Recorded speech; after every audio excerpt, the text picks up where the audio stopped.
Welcome back to Heart of Poland. Now we are coming up on an entire year, 52 episodes of the Heart of Poland show. And over the course of that year, I have had the privilege and the honour to talk to fascinating people, knowledgeable experts on the subject of Poland. And for almost the entire of that year, I have been trying to get today's guest, British author Brin Best, onto the show to talk to him about his work furthering British-Polish relations. Well, good news, my friends, Brin is finally in the studio.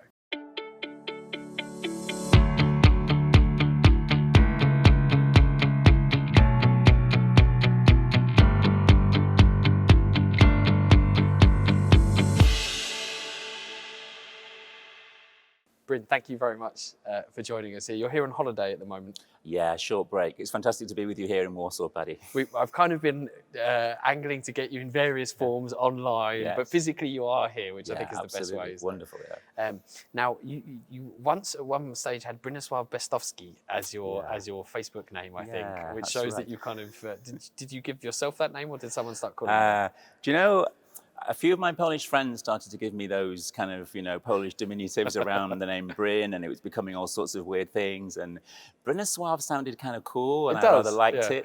And I thought, I wonder how that might work on Facebook with a surname. And I thought, hey, Bestowski also sounds pretty fun. So I stuck it in Facebook, and before I changed it, I thought, hey, maybe I should ask a few people about it. So I asked 10 random Polish friends, and guess what they said?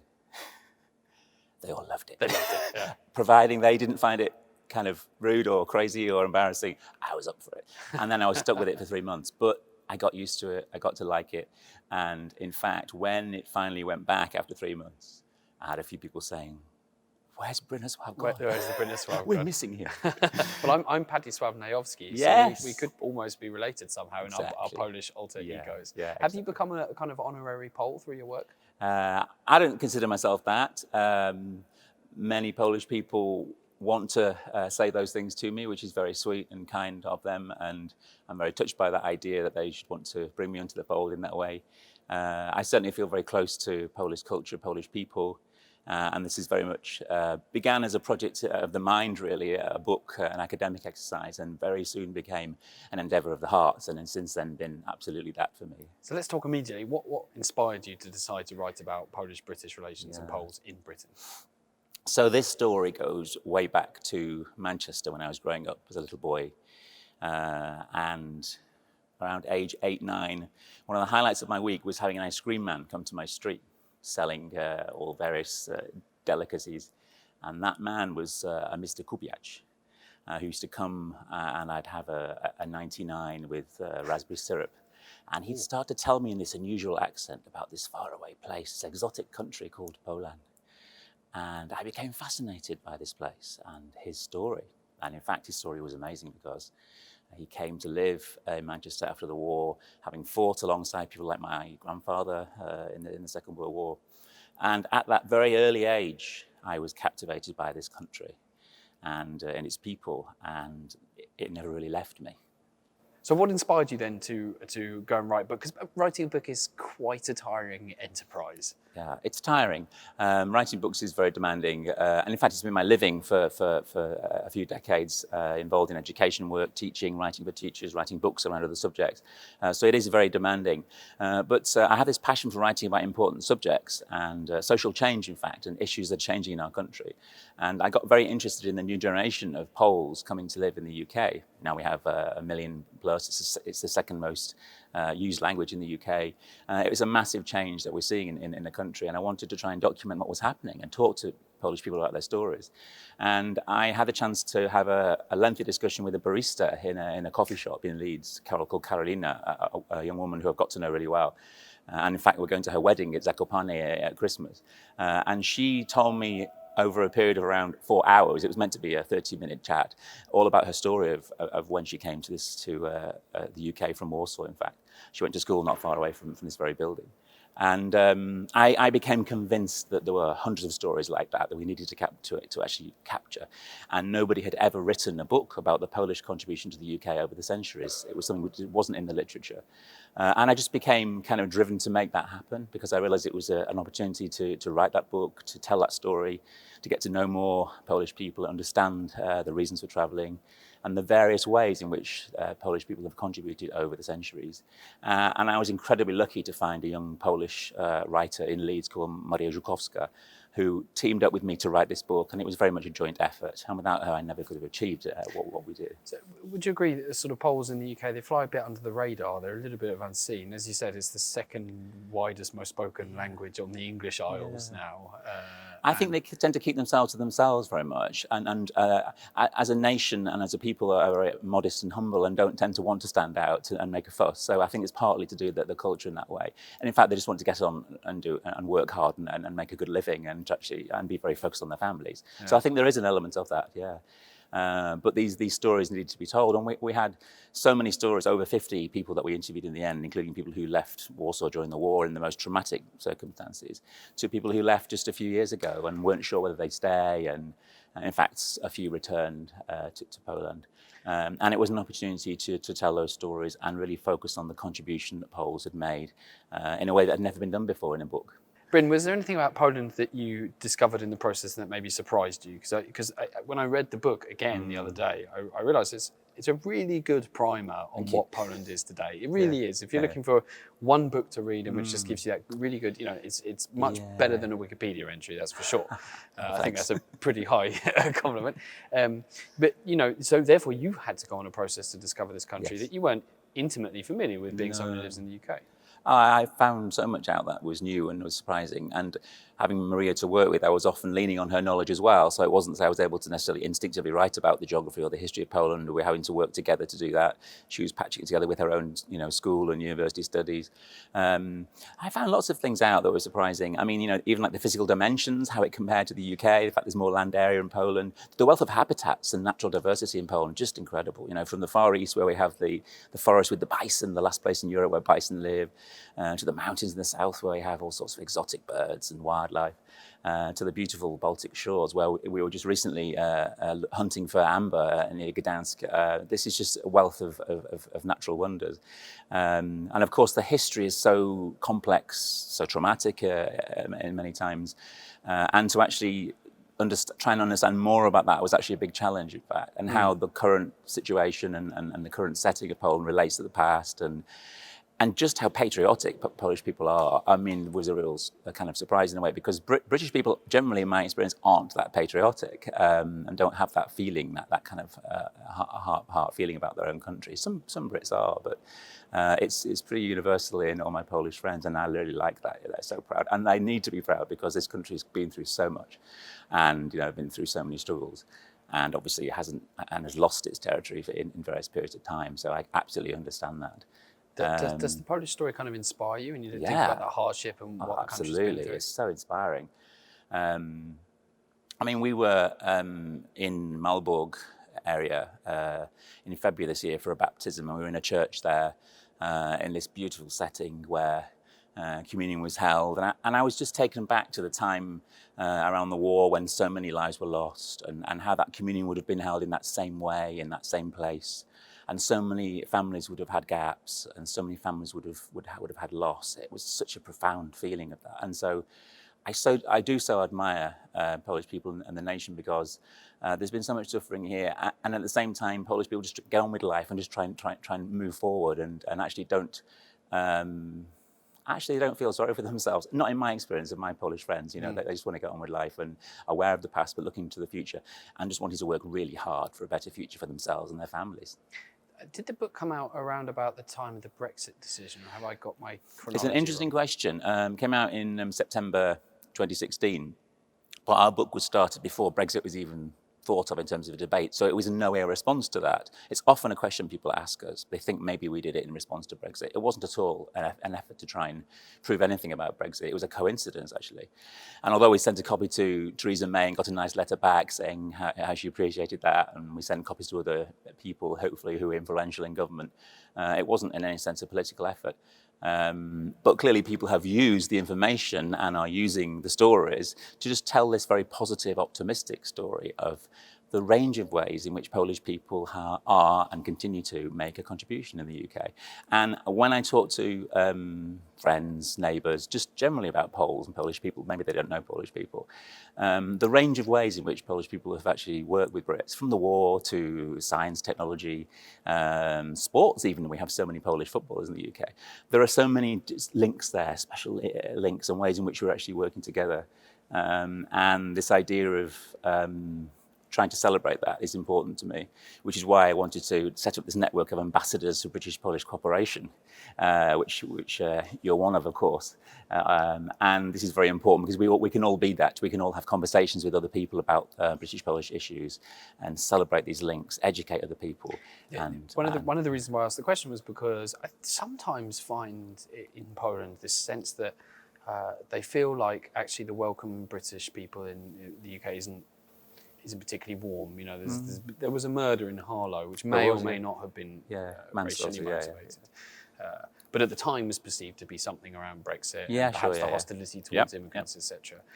I think you're probably the best placed person to ask this question, which is, you know, is this sense that I sometimes come across, not universally, Polish people here say that, oh, you know, British people don't like Polish people, and that's a very basic way of putting it.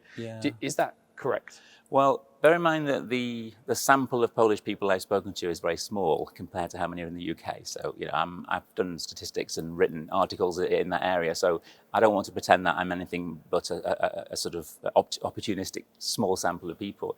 And it may be that in parts of the UK things are different to where people I've spoken to. But as part of our interviews, we always ask the question, have you ever had any prejudice in this country? Have you ever had any racism or negative comments? This was always a question we asked every single person we interviewed, including those who came into the UK in the 50s.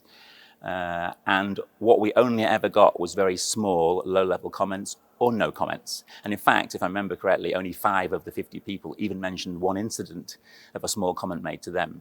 So in terms of the people I spoke to, I'm not seeing a picture of them feeling unwelcome. In fact, quite the opposite. If you read the book, and it's available free as a download now from polesintheuk.net as a free ebook, you will see repeatedly the people we interviewed talk about how welcome they feel, how included they feel, how families and other people have wanted to celebrate Polish culture and learn about Polish culture and learn about different foods and so on. And to me, that was very heartening because I didn't know the answer to those questions when we asked these people. We didn't know just how they would react.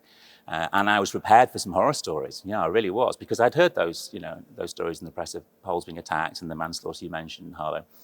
And I didn't want to discover that in my own country there is a high level of discrimination against Poles, and it's a very common thing that Poles are abused and so on. And I'm pleased that I didn't find that in Yorkshire, the people that I spoke to. But I can't say that for the whole of the UK, and I can't say that for the million Poles, obviously, just in my experience. But it's nice to get those affirmations from the people that they feel welcome. What was the reaction from the media and people who read the book? Yeah, we had a fantastic reaction from the media. I mean, this is something that was most unexpected to me. And I think because it was a first, nobody had written a book on this subject before, and because a British guy, along with a Polish woman, had actually written this book, that was interesting to people and noteworthy. And so I've written a lot of books, and this was by far the most publicity and media we've ever had, you know, that ranged from the small local press in my area to national press, to TV, the BBC World News programme, speaking to 10 million people live about the book. It was just amazing. And it just went on and on. It doesn't seem to stop. And this is why I had to take a sabbatical from work, because I thought it would be a year kind of part-time work on this book and I'll be able to stop. And it ended up being a further 3 years, managing all the publicity, managing the interviews, and then writing articles for Tydzień Polski, the largest Polish newspaper in the UK, and many other things, which was great and exciting, but it was demanding. So we had a fantastic reaction, and also from Poland too. So we had so much coverage. We had a Dziennik Polski article here in the Krakow area. We had articles in the press, and I even had my own program on Radio Poland, which was wonderful, all about the book. So this was a massive surprise, obviously really welcome, and it meant that our copies sold out in like 4 weeks or something. It was ridiculous. We just sold out completely. And in the end, we decided as a charity, we set up to publish this book, the British Polonia Foundation. So Maria, myself, and Anna Collins, another person from Polish descent in Leeds, we set up this charity. We decided to make the book available free as a download for anybody to have, because it wasn't about making money, it was about making this book available, making this information available. And so It was wonderful. But what I'd like to say in that front is we received so much support from journalists, so much goodwill from Polish journalists, from British journalists. It was fantastic. It's like everyone was behind this effort, you know. And so we ended up with millions of views of the art of the work in some ways, so much coverage. And that wouldn't have been possible without the goodwill of these people. And it felt like people wanted to get behind this book in a way I've never experienced it before. And it was a great feeling. So it's literally like you have pulled the lid on the tin, and in fact, the stories were all waiting there. It was just incredible to be uncovered. Yeah, it's never been easier to get articles in the press than this. Yeah, they really want this story. It's one of the hardest things to do. Yeah, it's tough normally. You've got the book with you, tucked away. It's your special item, so let's have a look. And you've also got some one of the stories. As well. Yeah, so here's the book, here's the baby. You're not getting your hands on this because it's literally the only printed copy left in the whole world. And I've had several people try and pinch it from me already, including last night even, who went to a dinner with some friends, and someone I thought it was for them. It's not for them, it's my copy. It's going back in the aeroplane with me. Yeah. Okay, Brin, you've got an excerpt there from the book. Whose story do you want to tell? So I just want to read a small section from Caroline's interview, the young woman I was telling you about before, who really started this project off, and whose wonderful wedding we're going to be going to in Zakopane. Are you aware of what a Polish wedding is going to be like? Yes, and that's why we want to go so much. Good. Okay. It's going to be minimum 3 days involving sleigh rides in the snow, if there's enough snow. So yes, it's going to be quite a lot of vodka. The highlight of our winter, yes. So she left Warsaw at age 16 and went to the UK feeling very unsure of the situation, but began to settle in and did well. And there was something of a change over that period, so that when I interviewed her many years later, this is how she felt. I see the UK as my home now. I went to Poland earlier this year for my sister's wedding, and it felt like a foreign country to me. In the UK, I feel completely natural, comfortable, and at home. I love how open the people are. I feel a bit British now. I do sometimes drop by the Polish shop to buy occasional food products that I suddenly miss, but other than that, I live a British life in Yorkshire. I live in Dewsbury, and I love how quiet it is, even though I grew up in a big city, Warsaw. Here, I have the beautiful Yorkshire countryside right on my doorstep. I get a nice balance because I can commute to Leeds for work. I can absorb all its urban energy before going back to my peaceful town again. Oh, that's how she feels about the UK and her new home that she sees, where she'll always want to live, in her view. And I guess it's also very much the story of many hundreds of thousands of Polish people. Very much so. In the UK. Yeah, and in her case, she's formed a business with her sister around specialist food, and that's thriving in Wakefield. And they're looking to the next step to expand that and employ extra staff and set up something that's really pioneering in that area. So, Brin, you said you didn't consider yourself an honorary Pole, but in my unofficial capacity as an honorary Pole maker, I shall now knight you as Bronisław Bestowski. Thank you very much. I'm not sure it's legally going to get you very far. I certainly wouldn't try and apply for a passport, but... I always said I never wanted awards, I never wanted accolades. All I wanted to do was to make a difference with this work. And what's wonderful is I kept a scrapbook of various things we've achieved, the letters I've got from different people. And when I'm old and grey and in the care home, I get the folder out and I look through photographs, the letter from the Prime Minister, all these wonderful love hearts from Polish people, I think I'll say to myself, I made a difference. What a wonderful way to end a wonderful interview. Thank you very much, Bronisław Bestowski. Thank you. So you can watch some other fascinating discussions with fascinating people leading fascinating lives in the fascinating country of Poland on the First News channel, wherever you find it. If you think anyone would be interested in Brin's story and the story of how Brin talked about Poles succeeding, thriving and surviving and thriving in the UK, then please do share this episode with them. And I'll see you again for the next episode of Heart of Poland.